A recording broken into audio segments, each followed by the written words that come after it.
Баршаға сәлем, қалдарыңыз қалай? 16 күні ана болу бақытын сезіндірген тұңғышымыз дүниеге келген күн, әмірдің туылған күні. Соған орай ет асып қойдым. Одан кейін үйлерді реттеп тазалап алайын деп залдан бастадым. Одан прихожка, өзіміздің жататын бөлме, содан кейін полдарды, шандарды жуып тазалап алдым. Подъезге қарасам, подъезда деген ластанып кетті. Менен басқа, бізден басқа ешкім осы подъез жумайтын сияқты бар ғой. Әр тазалағанымда тонналап кір шығады ғой. Сөйтіп жалтыратып жуып алдым. Содан кейін сіздердің ұнатпайтын менің штан көйлегім.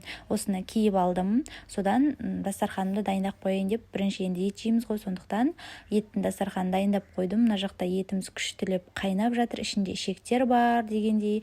Әжесі осындай торт алып келді, және де әмірге арнап осындай сюрприз жасаған болатынбыз. Кішігірім осындай мишкаларды шақырып, басында нормальный болған, кейін настроениесі түсіп, өзіміз түсінбей қалдық не болып қалғанын. Содан кейін видеоға да суретке де түспеймін деп тырысып қалды. Неге олай болды деп ойлайсыздар? Жалпы сіздердің ойларыңыз қалай?